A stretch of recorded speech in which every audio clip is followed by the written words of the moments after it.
Punctuation marks ব্যবহার করব। এখানে একটা সেন্টেন্স নিয়ে আসছি।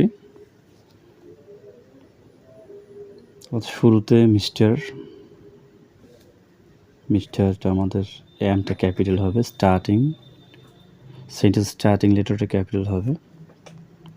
আলী প্রপার নাউন ক্যাপিটাল হবে। An engineer is working in England, এটা ক্যাপিটাল হবে, এটা ক্যাপিটাল হবে প্রপার নাউন হিসেবে। Meet me at the Dhaka proper noun, দুইটা ক্যাপিটাল হবে। নিউ মার্কেট, নিউ এর আমাদের এমটা ক্যাপিটাল হবে, মার্কেটের এমটা ক্যাপিটাল হবে। এবং সর্বশেষ যেহেতু সেন্টেন্সটি আমাদের শেষ, এখানে আমরা ফুল স্টপ দিয়ে দেবো। ওকে, থ্যাংক ইউ।